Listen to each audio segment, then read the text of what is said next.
With tousled hair, pajamas, and a beautiful sunrise behind me, this is your beloved vlogger, Robert Lacosta, saying arise and shine.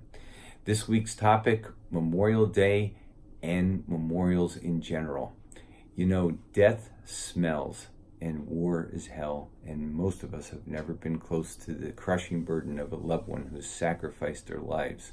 The closest I ever got was walking through an overgrown cemetery where I looked down upon the gravesite of my great uncle Edward, who supposedly died from nerve gas in the World War I conflict. Now, nerve gas enters the body and hyper-triggers the nerves until the bodily response is so terrible that the person's foaming at the mouth and finally gives up the ghost.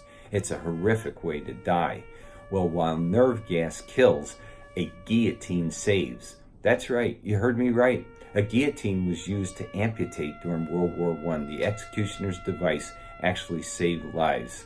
You know, and without antibiotics back then, surgeons required the doctors to cut into the skin so far as to prevent infection, trenched very deeply.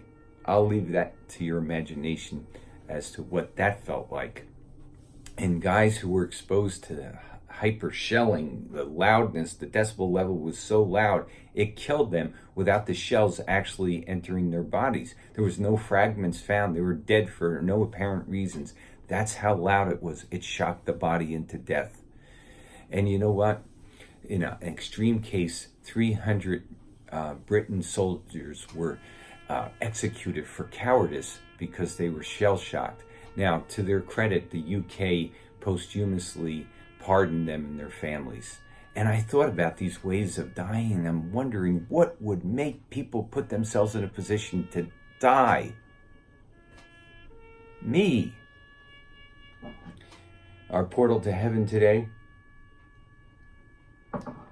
proactively visit military sites and grave sites. As you look down at their graves, they will make you come alive.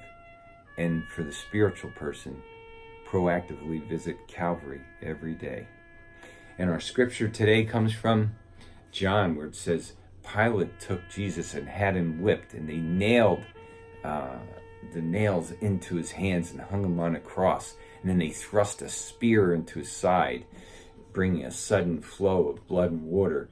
And Jesus said, "It is finished." With that, he gave up and bowed his spirit.